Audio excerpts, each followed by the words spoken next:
Address 61 Importunate Prayer. And he spake a parable unto them to this end, that men ought always to pray, and not to faint, saying, There was in a city a judge, which feared not God, neither regarded man, and there was a widow in that city, and she came unto him, saying, Avenge me of mine adversary. And he would not for a while, but afterward he said within himself, Though I fear not God, nor regard man, yet because this widow troubleth me, I will avenge her, lest by her continual coming she weary me. And the Lord said, Hear what the unjust judge saith. And shall not God avenge his own elect, which cry day and night unto him, though he bear long with them? I tell you that he will avenge them speedily. Nevertheless when the Son of Man cometh, shall he find faith on the earth? And he spake this parable unto certain which trusted in themselves that they were righteous, and despised others.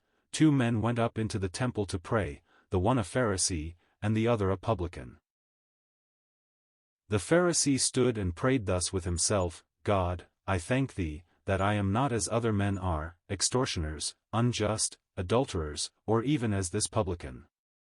I fast twice in the week, I give tithes of all that I possess.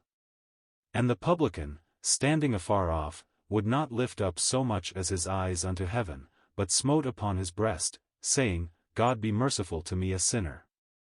I tell you, this man went down to his house justified rather than the other, for every one that exalteth himself shall be abased, and he that humbleth himself shall be exalted.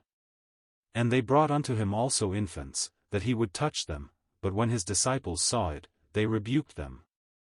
But Jesus called them unto him, and said, Suffer little children to come unto me, and forbid them not, for of such is the kingdom of God. Verily I say unto you, whosoever shall not receive the kingdom of God as a little child shall in no wise enter therein. Luke 18 verses 1-17. It is very evident that the first parable has a definite dispensational aspect. God himself is not an unjust judge but is put in contrast with such an one. The widow does not represent the Church of God, for the Church of God is not a widow. The Church is a virgin espoused to Christ. The marriage feast is to take place after we are caught up to meet the Lord in the air. The woman here undoubtedly represents Israel. She was called the wife of Jehovah, but because of her sins, unbelief, and spiritual adultery, she was separated from her rightful husband, and abides in the world today as a widow. What suffering she has endured down through the centuries. During all these long years her earnest cries have gone up to heaven, that she might be avenged of her cruel adversaries. It might seem as though God is as indifferent as the unjust judge. He appears to have no regard for the sufferings of Israel, no interest in their sad experiences. There was in a city a judge, which feared not God, neither regarded man, and there was a widow in that city, and she came unto him, saying, Avenge me of mine adversary. Her crying at first did not affect him, he was not concerned about her case. But afterwards he became tired of her incessant pleading for help, and he said, Though I fear not God, nor regard man, yet because this widow troubleth me, I will avenge her, lest by her continual coming she weary me. Now the Lord does not tell us that this is the attitude of God, but he explains that it was the attitude of an unjust judge who had no fear of God. How much more will God hear his children, for he is deeply interested in all their trials. He cannot turn a deaf ear to the cry of the afflicted, but in due time he will avenge his own elect. These are the elect of Israel, not of the Church. The cries of God's elect have been going up to him day and night, and the time is coming when he will answer their cries. Jesus said, I tell you that he will avenge them speedily. Nevertheless when the Son of Man cometh, shall he find faith on the earth? This is a remarkable question. It suggests that instead of the whole world becoming converted, the great bulk of mankind will be found in opposition to God when Christ returns. This is in accordance with what is elsewhere revealed. At the coming again of the Son of Man to set up his kingdom of righteousness, he will avenge Israel of those nations that have persecuted her. Though this is the dispensational teaching, it is evident from the first verse that the Lord Jesus meant us to get something more out of it for our own soul's blessing, for we read, and he spake a parable unto them to this end, that men ought always to pray, and not to faint. This is a message for every one of us. Oftentimes when we cry to God in distress or trouble there seems to be no answer, yet all the time his heart is deeply concerned about us, and we are not to cease to pray, nor, because we do not get the answer immediately, are we to give up in despair. We need to remember that God is working out certain counsels in connection with his great plan that runs through all the ages, which may necessitate that some time must elapse before our prayers are actually answered. We find a very significant illustration of this in the 10th chapter of Daniel.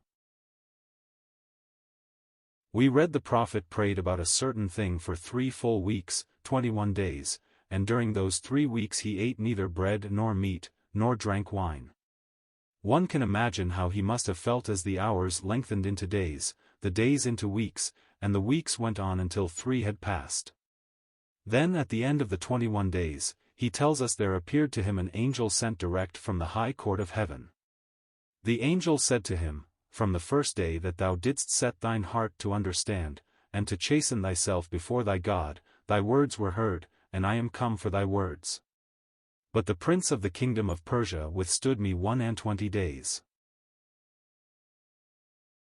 It is a most remarkable thing, something I would not believe if it were not in my Bible, that God actually heard the prayer of Daniel the first day he began his supplication, and he dispatched an angel to tell him that his prayer was heard, but the angel was 21 days fighting his way through the fiends of the upper air to get down to Daniel to bring the answer to him. The prince of the kingdom of Persia was not the earthly ruler who sat on the throne of Persia, but an evil angel who sought to control the king's heart and to thwart the plan of God. In the New Testament Satan is called the prince of the power of the air. We are taught that, we wrestle not against flesh and blood, but against principalities, against powers, against the rulers of the darkness of this world, against spiritual wickedness in high places. So this angel from heaven was 21 days in conflict with the evil powers before he could get to Daniel. Then he said, When I leave you I have to go and face the prince of Grecia. That was another evil spirit seeking to control the heart of the Grecians. This is a marvelous thing, and it gives us an idea of what goes on in the unseen world, and explains in a very large measure why the answers to many of our prayers seem so long delayed. Perhaps we have been praying for mother, for daughter, for husband, or some other loved one who is still unsaved, and we wonder why God has allowed so much time to elapse ere answering our petition, but there is a conflict going on in the unseen world. Do not give up praying. By your importunate intercession you are putting yourself over on the side of God in this conflict, and he will hear his own elect in due time, who cry unto him night and day. The second parable is designed to impress upon us the true attitude we should take before God when we come to him in prayer. And he spake this parable unto certain which trusted in themselves that they were righteous, and despised others. We cannot come to God on the ground of our own righteousness. We have no title to approach him in that way. All our righteousnesses are as filthy rags in his sight. We can come to God only as confessed sinners, recognizing that all he does for us must be on the ground of grace. These 2 men had gone to the temple which God had ordained as a house of prayer for all men. One was a Pharisee, a self-righteous man, giving himself credit for exceptional merit. Significantly we read, he prayed with himself. That is, his prayer never went up to God at all, it went no higher than the ceiling, because he was simply speaking of his own goodness. Yet it was a prayer of thanksgiving. Is it not right to come to God with thanksgiving? We are taught again and again that is the way we should approach God. But notice this man was not thanking God for what grace had done for him, he was thanking God for what he himself had done, and that is the wrong attitude.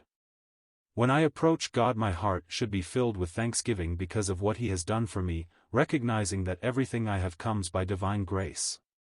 But this man said, I thank thee for my own goodness, I thank thee I am not as other men are.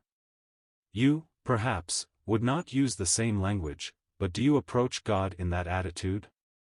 I thank thee that I am not as other men are, extortioners, unjust, adulterers. Then the Pharisee looked and saw the publican standing there, and he said, or even as this publican. I fast twice in the week, I give tithes of all that I possess. Surely these things are all good, but no man has a right to plead his own goodness as the reason why God should hear his cry. And, actually, most of his prayer was just pretense, claiming a righteousness he did not possess. The publican stood afar off, conscious of his unworthiness. He would not lift up so much as his eyes unto heaven, but smote upon his breast, saying, God be merciful to me a sinner. Literally, it might be translated, God be propitiated to me, the sinner. Calvary's cross was the answer to that prayer when the Lord Jesus became the propitiation for our sins. This man, recognizing he needed propitiation, cried to God for that which he knew he did not deserve, but which must come to him by grace if it was to come at all. And Jesus said, This man went down to his house justified rather than the other, for every one that exalteth himself shall be abased, and he that humbleth himself shall be exalted. In which man's company are you found? Do you stand with the Pharisee, trying to make out a case for yourself? Or with the publican, acknowledging you are a sinner, and that your only hope is in the propitiation which God has provided? In the next verses we have a beautiful scene. We have enacted a picture of the right attitude of soul in which God delights. And they brought unto him also infants, that he would touch them, but when his disciples saw it, they rebuked them. The disciples felt that the parents were only troubling Jesus, he could not afford to waste his time with children, but the disciples did not know his heart. He is interested in all, and so he rebuked his disciples, and called the parents to him and said, Suffer little children to come unto me, and forbid them not, for of such is the kingdom of God. Children, in simplicity, believe what you tell them of the Lord. These are the ideal members of the kingdom, who simply take him at his word. Verily I say unto you, whosoever shall not receive the kingdom of God as a little child shall in no wise enter therein. That used to trouble me. Though I knew I was saved, yet when I came to that verse and the kindred one in Matthew, I used to wonder if I had qualified in this way.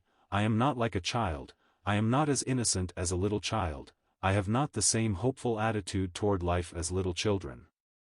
How can I, a sinner by practice, ever get back to the comparative purity and goodness of a little child? Then I noticed that Jesus called a little child unto him, and set him in the midst of them, and said, Verily I say unto you, except ye be converted, and become as little children. He called and the child came. That is what he means when he says, Whosoever shall not receive the kingdom of God as a little child shall in no wise enter therein. It is when we heed his blessed call and come to him in unquestioning faith that we enter the kingdom. It is this alone that puts us on praying ground and entitles us to bring all our troubles and perplexities to him, and he has promised to undertake for us.